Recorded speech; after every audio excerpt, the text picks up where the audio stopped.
Good afternoon, everybody, and welcome to Workforce Wednesday.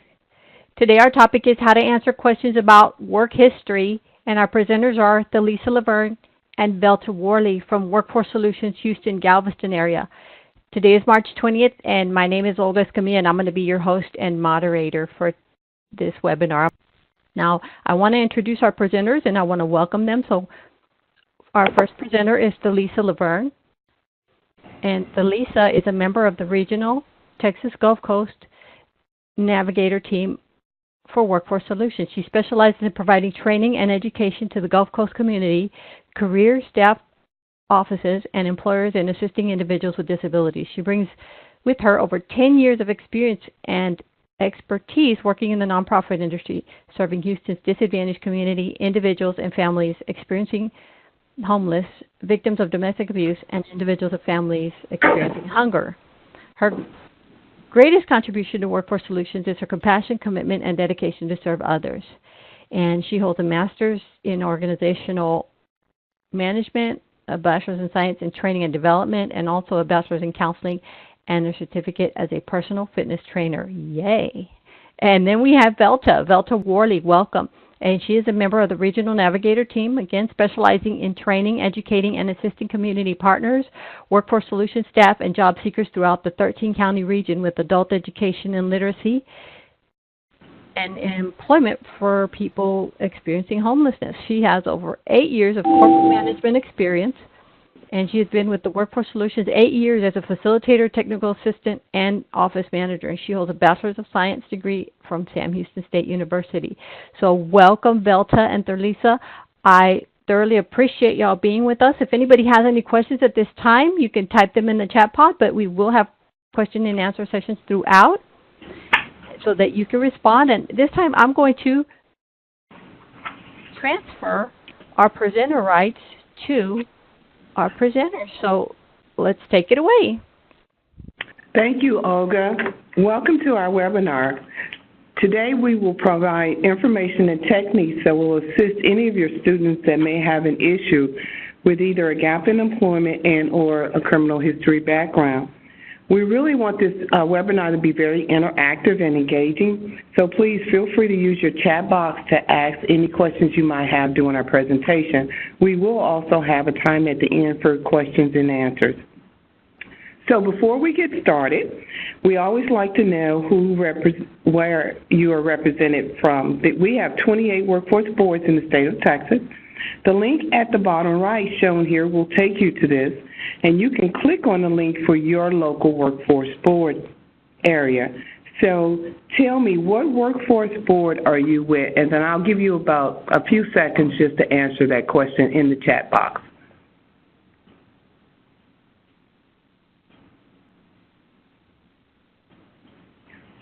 If you feel comfortable, you can either type the number. If you look on the screen, you can either type the number of your workforce board, or you can just type the area. Like, say, for instance, number 1 is Workforce Solutions Panhandle. You can type 1. All right. We have someone from number 20, Alamo. Thank you so much. Region 1, thank you. Anyone else? Oh, Roger's from 22, South Texas. 22, the Coastal Bend. Thank you so much for Roger and Joseph. Thank you all for participating. We appreciate your participation.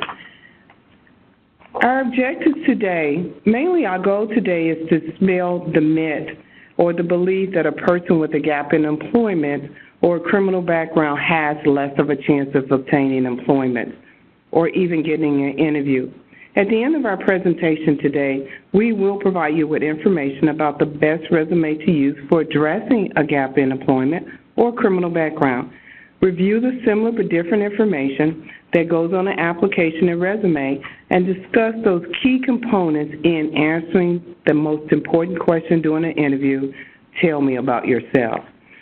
When you have a gap in employment or a criminal background. So let me ask you this. Do your students face issues with gaps in employment or have a background with a criminal history? If you know one or two students that may have this issue, please use your chat box to answer the question, either a yes or a no. If any of your students, as far as you know, have any issue with a gap in employment or criminal history background. None? Well, that's really great. Good. Well, that's good. While gaps in employment and criminal background can be very daunting. Oh, someone said gaps in employment. Well, thank you for gaps in employment. Thank you. That sounds like that's going to be a really big issue. So let's jump right in.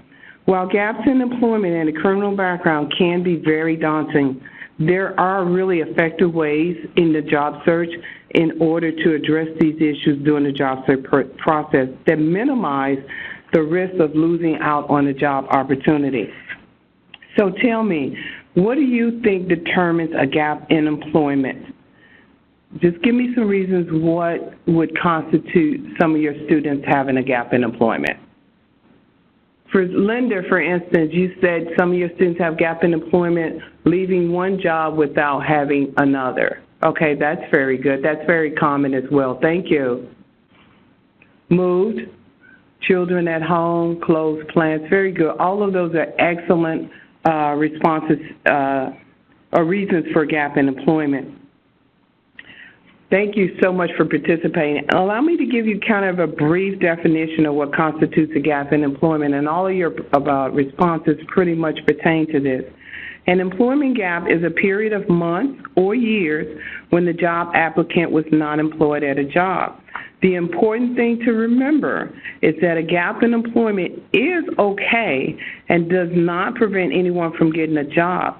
Furthermore, keep in mind that the majority of the time that a person is unable to work, it typically and most often is for a legitimate and practical reason. So what do you think is the most notable and acceptable reason for a gap in employment? Use your chat box to answer the question, and I'll just give you a few seconds to answer that. Some of them you've already given. Anything different than our previous responses? Okay, so the responses you gave previously were really great and do address.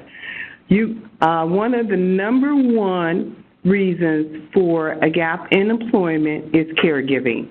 Several reasons that can be contributed to caregiving. We are living longer.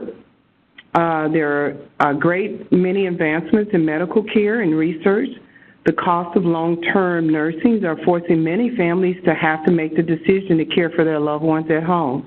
So as you can see, more and more individuals are faced with providing care for a family member, and it often comes with a sacrifice, but it is the number one, and it is perhaps the one that's most practical, understandable, and acceptable when job search. Thank you for the one. Caregiving is a big one, and it is coming more and more common each day.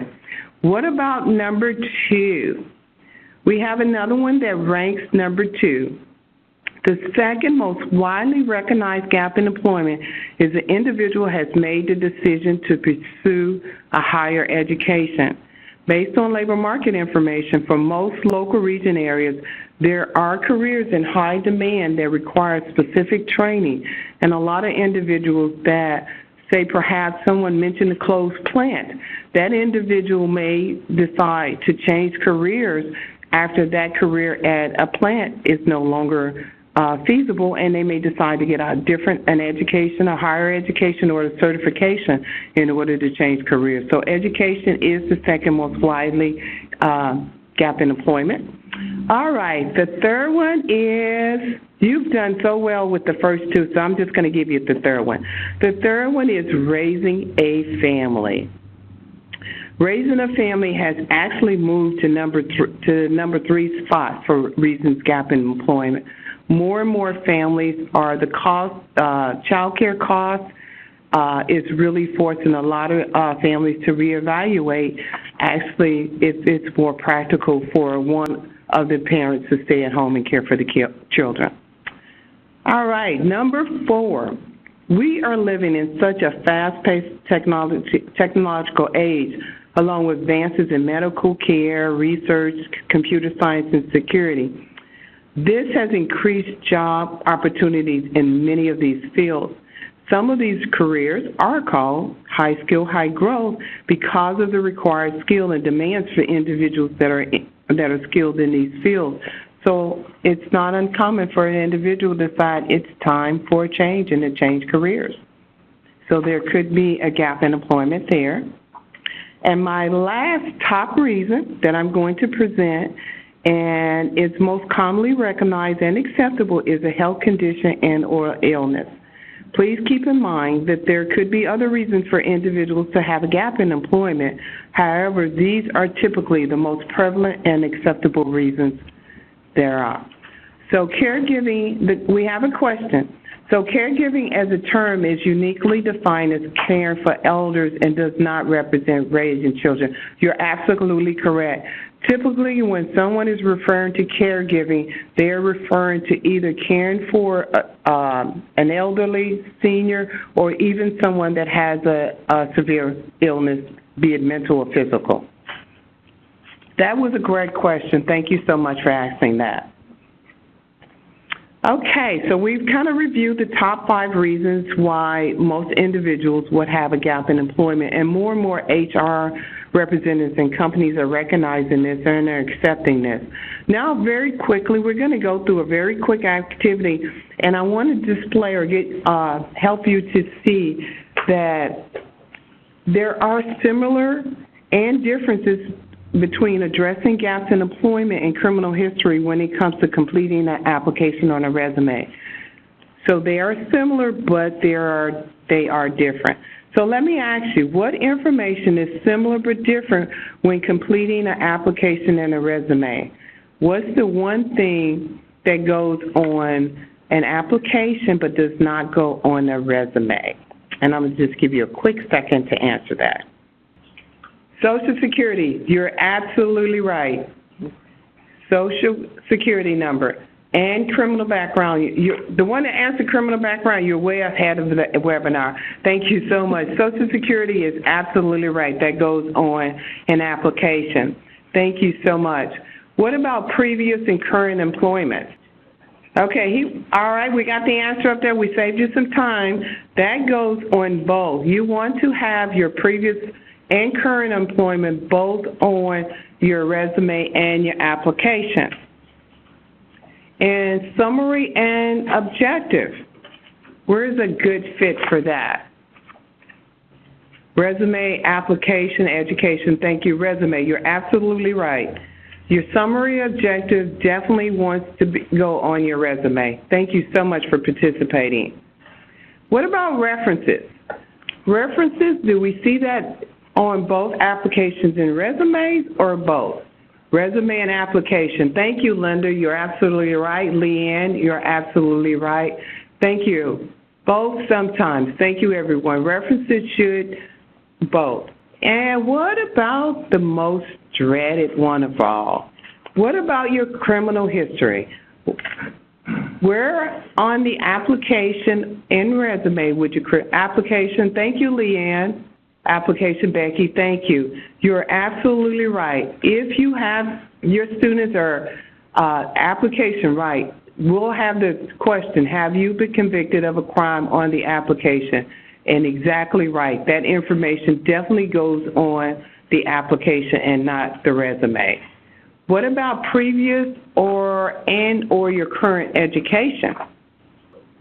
That should go on both. Thank you, Leanne. You are just really on top of it this afternoon. Thank you so much. You're absolutely right. And what about relevant certification? Say you have a student that is in the process of seeking a certification in welding or truck driving. You're absolutely right. Relevant certification should definitely go both on the application and the resume. And we just have a couple more in the last. What about employer contact information? Where would you put employer contact information? Okay, application. Thank you so much. Application, Joseph, you're absolutely right. Application. Now, Leanne says both if you want your employer to contact you. Thank you, Leanne.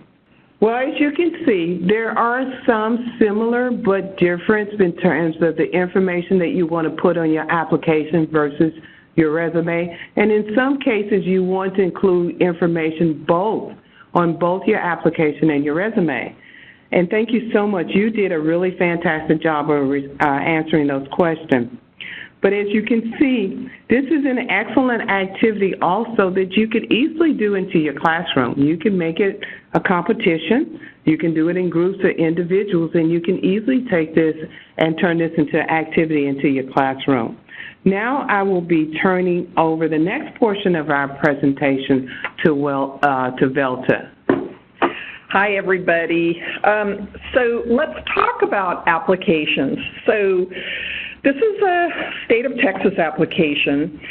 Many employers follow the same format. That is, a job seeker can complete the form and then print it. Notice the highlighted fields, which is just a reminder that we should always complete all fields and put an NA or not applicable in the field instead of leaving it blank. Very often, online applications won't allow blank fields anyway. So in the state of Texas application and many employer applications, and I'm pointing to it because it's kind of small, but we're turning to the next page, and it asks a question: have you ever been convicted of a felony or subjected to deferred adjudication on a felony charge? Now, that's the state of Texas. Some of them may ask, have you ever been arrested? But I'm using the state of Texas application today. So it's got a yes or no is the only thing you can put there. So let me ask you, what should a job seeker put in that box? Should they be honest, answer yes? Should they put no, and then maybe plan to discuss it in an interview? So what do you think would be the answer? Being truthful, so saying yes? Okay, good. Yeah, I think you should be honest. Well, at the end of an application is a place for a signature. And the signature indicates that this is a legal document. And yeah, and I see Leanne said that you would need to give the truth because it will be found in a background check. And that's true. We're simply talking about the application itself, because later after the interview and when they get the job offer is when they typically would do the background check. So, so you really would need to check yes if I have a felony, because it will come out in a background check, so you're absolutely right, Leanne. But let me stress that you shouldn't give too much detail. The state of Texas application asks for, for you to explain it on a separate page. Some applications have a little blank spot where you can, say what happened. But we want to be careful with that because we don't want it to become something negative that the employer won't call a person in for an interview. So let's look at a couple of scenarios and you decide which explanation. So, yes, I have a felony for a DUI. How would you describe that? Would you describe it as, I had a few too many drinks, and when I was on my way home, a car almost sideswiped me. I had to swerve to avoid getting hit, and a police officer happened to be in the area and pulled me over. My blood alcohol level was at 2.0. So there's one response. What about this one? I made a mistake by having a few drinks before going home from work and was pulled over and arrested for DUI. I went through an alcohol program and have learned from my mistake. So which one do you think you would go with? B shows ownership of the mistake. Absolutely. To me, A sounds a little bit like he's saying that it's the other person's fault. He mentions his alcohol level, which is way too much information. So we want to be really careful when we explain things that happen in our past. So the answer with B sounds like he's apologetic, he's learned from his mistake. Do you have any other way that you would describe something like this, if this was something you needed to discuss on an application or even in an interview? If you do, go ahead and make a comment, but I'm going to move on to another question or another response. Yes, I have a felony for aggravated assault. So I see you have a question, and I'm going to answer that in a little bit. Thank you for that question, because I will answer that. So yes, I have a felony for aggravated assault. My friend and I went to a sports bar and had a few too many drinks. We started arguing about the teams, and eventually it became physical. We realized what a mistake that was and are still friends. Or would you go with B? I got into a fight in a bar over some sports teams and ended up breaking up some furniture. We were both arrested, but I was charged because I broke the other guy's nose. Would you pick A or B? So we've got a couple of A's. Is a DUI a felony in Texas? You know what? I don't know the answer to that necessarily. Yeah. Yeah, and right, and also I know that they take into account, has this ever happened to you before, but our point here is not in what is the charge, but actually how are you going to describe it to an employer so that you can get employment. So, yeah. So, yeah, A most definitely sounds a little, or B sounds a little too aggressive. He talks about getting really physical with somebody. And, you know, as an employer, I might be concerned, you know, well, if he gets mad about something at work, what is he going to do with that? So that would be TMI. So what about, yes, I have a felony, and then responding with, I was young and made mistakes, which I have learned from, and had time to think about how to change my life. I would be happy to discuss my situation with you in an interview. So Leanne said that neither are good answers. You didn't like A or B. Leanne, do you have another answer that you would give? In that case, do you have something else? So what about the slide that we have up there? I was young and made mistakes, which I've learned from and had time to think about. Okay, so you felt like both of them gave too many details, the shorter the better. I agree with that. I agree with that. So what about this answer? Either yes, I have a felony, or yes, I was arrested. Yeah.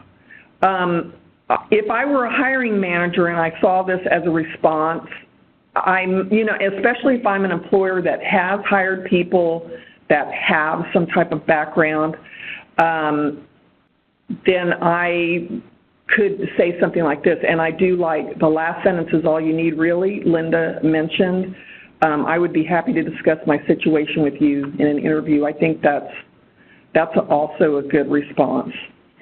So let's move on. So let's talk about the resume now. So in the application, you know, when it asks the arrest question, of course, we definitely have to answer that truthfully. And I actually have known people that have gotten fired later on. You know, they were hired for positions, and then later on, they did a background check, and the person hadn't been honest on the application, and they were let go. So it might not keep you from getting a job, but it might get you fired later on, because sometimes the background checks take a little bit longer.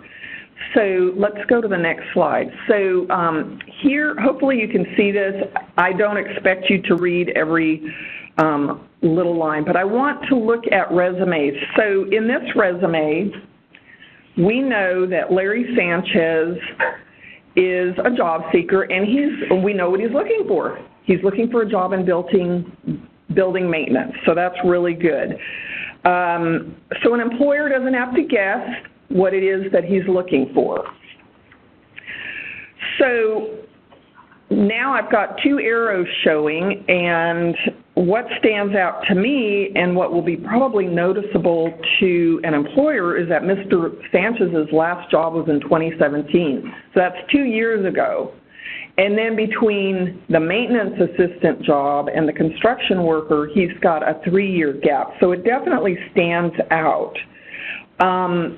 So this could raise red flags and possibly keep an employer from calling him. So let me ask you, what is the purpose of a resume? So use your chat box to answer, what the purpose of a resume is. Maybe I've lost y'all. Okay, so the purpose of a resume, yes, it is a snapshot of your work history, but the resume's purpose is to get an interview. So you want the resume to be as attractive as possible and not leave a lot of question marks in place. So by having those gaps, and that's what we're talking about today, are gaps in employment. So the other thing on his education, he received his high school equivalency, or GED, and the job he's applying for may require a high school diploma, so this could be okay. But for the most part, I kind of think Mr. Sanchez hasn't really sold himself to an employer in order to get a job interview. So let's look at another way to reflect his work history. So here is Mr. Sanchez again. Again, he's got a really good objective. I know he's looking for a position in building maintenance. So instead of going right into listing his employment, he has some skills listed, such as being bilingual, which that could be really important for building maintenance. He also listed other skills such as doing inventory, doing calculations, ability to follow directions, and ordering supplies. These were skills that we did not see reflected at all on the first resume. He also has some information about maintenance and construction experience, and we can see that he took care of a 4,000 square foot building, including kitchens and restrooms, and he worked as a part of some teams, such as assembly line and crew. And then down here on his work history, and notice there's no dates on employment, although we could list them. And I apologize to you, I meant to put the dates in there, and I neglected to do that. But my personal opinion is you can leave the dates off or you can put them in there. The dates, of course, are going to show his gaps. However, not having the dates on there could raise some red flags too. So I apologize. I meant to have those dates in there, and I forgot to put them back in. So moving the work history to the bottom of the page puts the focus on his skills and some of the things that he is capable of doing, and puts the work history way at the bottom. So some employers may be more concerned about the missing dates, creating the exact situation we were trying to avoid. Consider the best solution for Mr. Sanchez, whose work history was fairly recent. The type of work, industry, and the individual background challenges of the candidate will determine which resume formatting options will work best. The point is Mr. Sanchez has options, and he also did not include anything about his education, which again could be left for discussion in the interview. So if he's applying for a job that says must have a high school diploma, he fits in there and he can talk about that in the resume. So here are both resume styles side by side. And which style would you suggest that he use? Oh, you like the functional resume, listing skills at the top. Okay, so would you choose the one on the left, which is typically known as chronological, or the one on the right, which I like to call that a skills-based resume. It can also be known as a functional resume. I would probably suggest that someone with gaps in employment utilize a skills-based resume. And in fact, I would use that on my own resume, just because I have a lot of work experience, and so I want to minimize that I've been in the workforce for up to 10 years. Instead, I would want to focus on my skills on my resume so that the employer knows I'm well qualified. So let's see, Leanne says, if he had a killer cover letter, I'd look at the one on the left, but I'd expect him to do better if he used the one on the right. Okay. So this was just a basic plain Jane resume. We didn't go into a lot of detail, and I wanted it to fit on the screen so that everybody could see it. I'm sure he could, you know, there could be some other ways to make it look better. Absolutely, the cover letter. I'm not sure all employers read an entire cover letter. Again, it's a lot of stuff to read, and these days with technology and everything that we have to look at, my opinion is that an employer typically goes to the resume and looks real briefly towards the top third, and if he sees what he likes, he'll continue reading it. So yeah, the cover letter also depends on the position being applied for. And some positions in construction or maintenance may not require, you know, going to that extreme. But so would it be useful for your students to practice designing their resume and trying out the different styles, and maybe that's something that you could incorporate into your lesson plans? It's, you know, just kind of a thought that using, you know, having students work on their resume can do a lot of things for them, as well as the application. I really, truly believe that filling out a basic generic application can be so helpful in actually getting a good resume put together as well. So we're going to go on now to interview tips, and I'm going to turn it over to Delisa. Thank you, Velja. If your resume or application reveals any gaps in employment, your students, when they're doing their job search, can definitely expect the HR individual to ask them to inquire about the gap. The best tip by far that out of all my research and all of my experience, the best tip I could give is that they prepare, and they practice and they practice and they practice. That's the best way to prepare for an interview, particularly when you have a gap in employment and or a criminal background. And the challenge is so often when we're asked that question in the interview, either tell me about yourself, 98% of the time they will be asked that, or what have you been up to during the interview process. Most people, the majority of people do not prepare for that question. This is why preparation is so important, because a moment of panic typically causes us to divulge too much information. And one of our respondents mentioned earlier about giving too much information. You never want to overshare. During the interview, you only want to tell the interviewer just enough as it pertains to the job, your skills for the job, and the job application. But people tend to, and I think I do this on occasion, in order to fill space, when there's time, it's easy to find yourself giving more information or looking for something to say and saying too much. That's why preparation is so vital in your students when they're preparing for interview. So if a student faces challenges and are forced to have a gap in employment due to a tragedy or hardship, it may be difficult to respond, but they have to be very careful how they respond. They have to keep the details to themselves and only share information that highlights a new skill gain or how their soft skills or employability skills was strengthened during their experience. And they must be prepared to give an example of how that experience helped them gain or increase or improve their soft skills.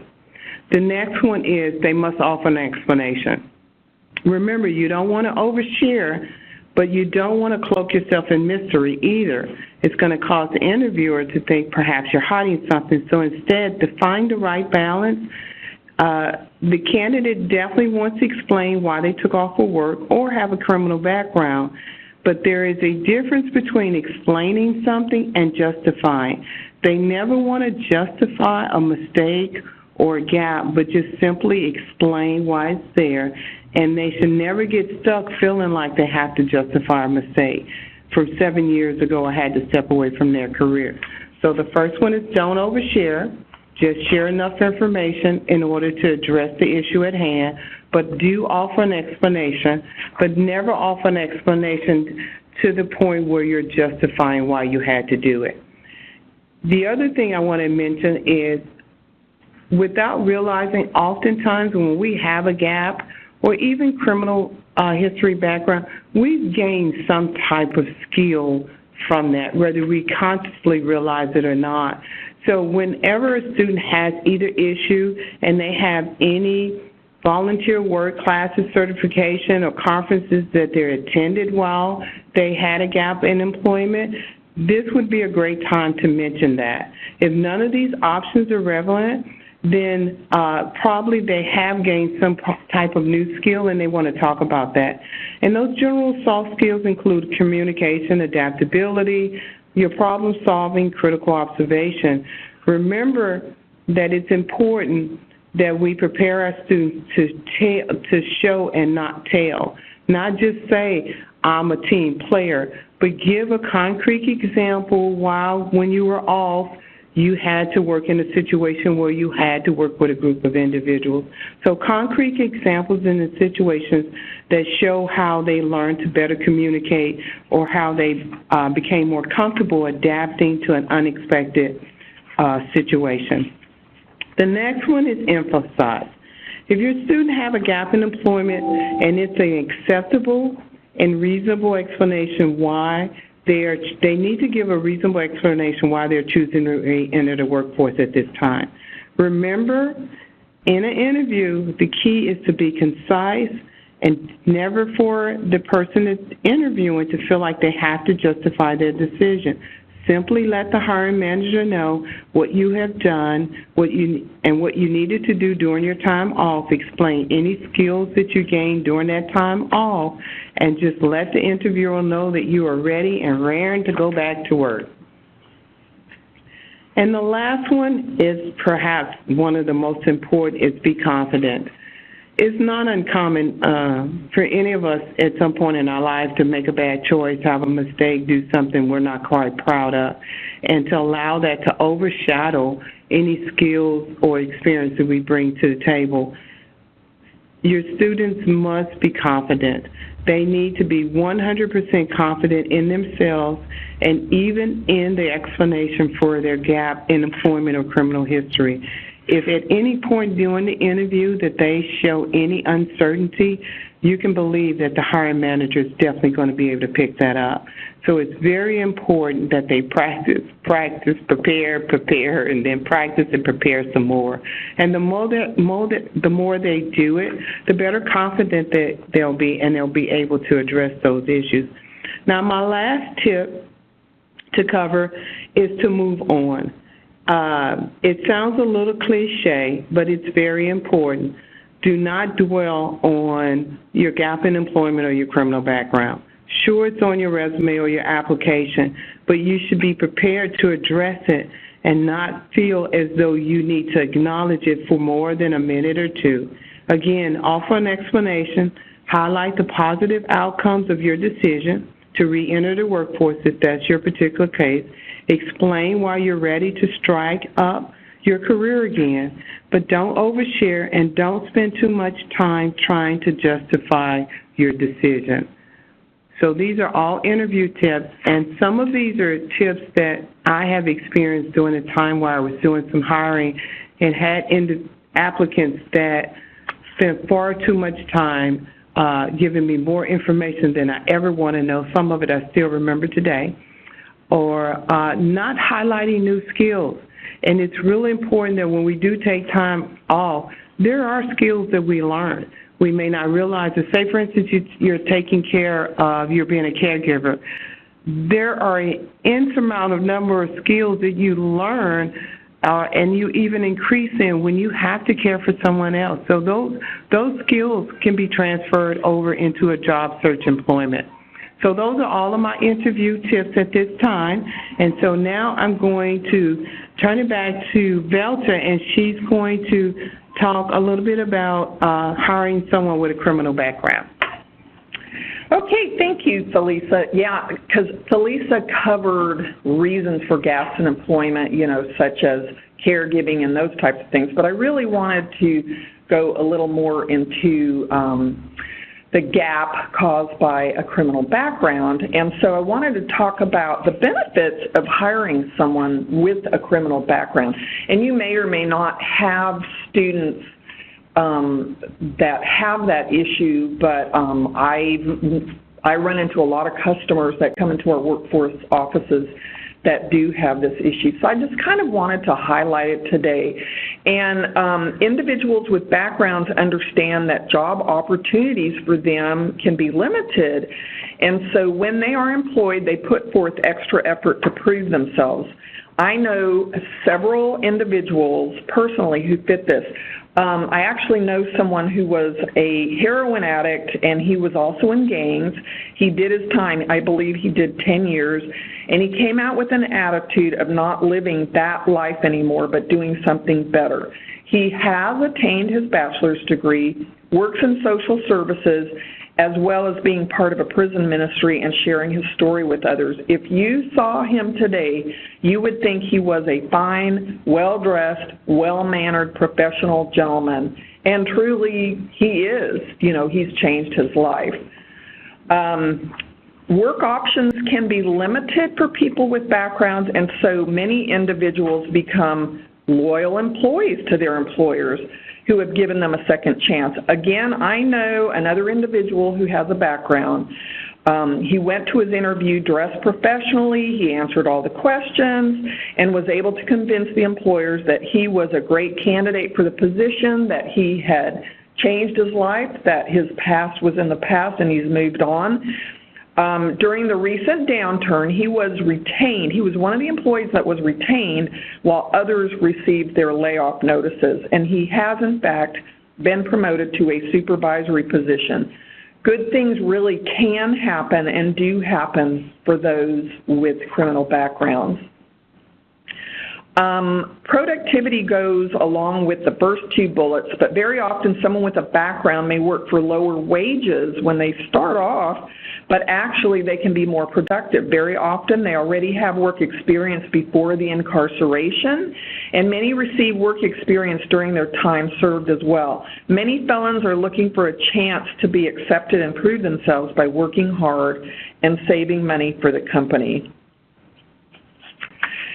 And, they did their time. So they received a sentence and their punishment, and most of them want to return to a normal life. And by giving them a chance to work, we are giving them a positive opportunity.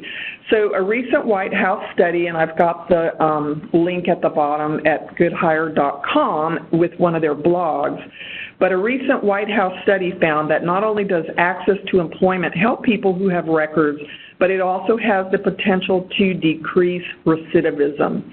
So if they're earning wages, working hard, and keeping busy, they're less likely to return to the situations that caused them to be arrested in the first place. So something else that is available is called fidelity bonding. I'm not going to go into a lot of detail, but it is available through Workforce Solutions, and it's at no cost to the employer. It's kind of a form of insurance protection that provides a $5,000 bond, which is designed to protect employers against employee dishonesty. I know at our Gulf Coast region, we have individuals that can come into our offices, and we actually have information about fidelity bonding that they can take to the employer. And then on our employer services side, they also give out that information. There's a lot of employers that really still aren't aware about the fidelity bonding, so that's actually a good thing to know. Then there's also the Work Opportunity Tax Credit, and it was created to reduce the federal tax liability of private for-profit employers that hire individuals from certain targeted groups, which of course includes people that have been previously arrested and in jail. Not all employers are aware of this tax credit, and so this is something that could improve your students' chances of obtaining employment should they need it. So here are 2 links that you can find more information about fidelity bonding as well as the work opportunity tax credit. I don't want to go into a lot of detail on this, but you could contact any of your local Workforce Solutions offices, and they should be able to also give you more information on that, or your students could also call and check on that. So Thalisa already mentioned this, but we have to practice when we, and I know I hate interviewing myself. Thankfully, I've been working for a period of time, but I've had to interview even to move up in the company, and I really absolutely hate that.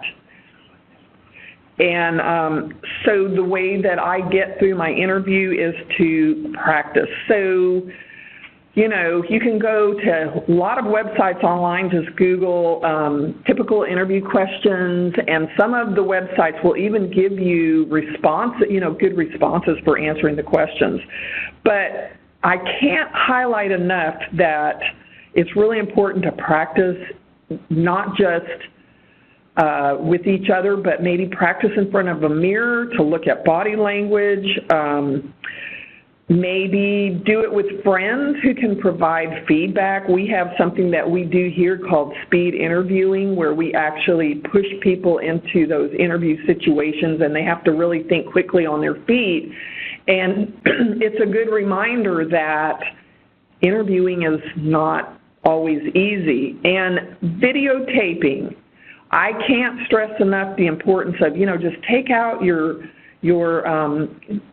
smartphone, take a video of you practicing your interviewing, or somebody else can do it. Maybe actually simulate a mock interview and videotape it, and that can give some really excellent feedback.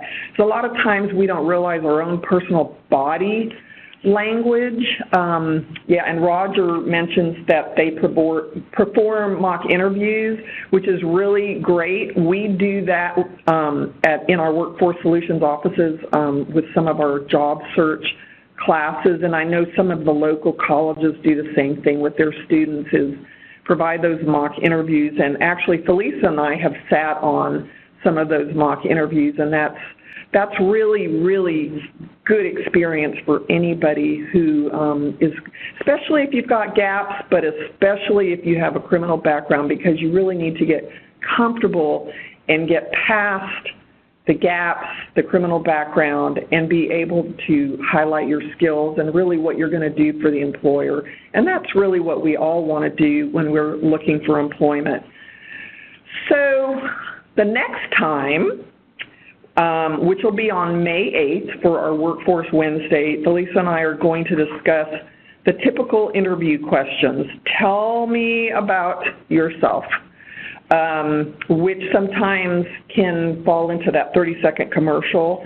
So we're not going to say too much more about that. And someone's asked, can individuals just walk in and get services like practicing interview skills? It depends. Depends on how busy the office is at the time. They could certainly go in and say, I need some practice interviewing. Is there somebody that can help me with that? And they should be able to point them in the right direction. But I know here in the Gulf Coast region, when you go to our website at wrksolutions.com, we have a listing of classes that are throughout the region, because we teach in 13 different counties. And we have classes in our offices, but also with our community partners. And so that gives an opportunity to be able to do some of those types of things. So we'd like to take a few minutes to answer any other questions you might have about today's presentations, or any questions that we may have missed, because a lot of times your questions come through the chat box pretty quickly and we don't always catch them. So is there anything else anybody would like to ask or talk about? And if not, we can turn it back over to Olga. We really thank you for being here today, especially you're probably using your lunch time to sit in on a webinar. What is the role of a navigator in the workforce office? We're kind of like a liaison. We have 3 different navigators. Thalisa and I are college navigators, and we work with our AEL partners in our region. We have 13 AEL partners, and of course they have a lot of locations that they provide classes at. And so we can go to them and give them information about workforce solutions and the services we provide. We also really want to be linked in with our AEL partners to bring their class information to our staff so that they can share them with the customers. So really, our role is to have a better educated workforce. So we want people, who need GED, ESL, or get into certificate programs, especially because we have a lot of grant-funded programs in our region, and there's no reason why people shouldn't be able to find something that fits in with their schedule, and of course those are free to them. So some of them have maybe a minimal, like $20 registration fee. We also have disability navigators. They work with people who are experiencing disability. They do a lot of our equal opportunity training and things like that. So anyway, thank you, Linda. Oh, Diego Trevino is your navigator. Oh, that's awesome. Okay, Roger, what office or where are you located? Or do you work, College of the Mainland. Okay, so what you can do is talk to Josh, who runs your program, and that's, so if you need a navigator to come work with you all, we can do that. But I would go through Josh for anything like that. Very good, thank you.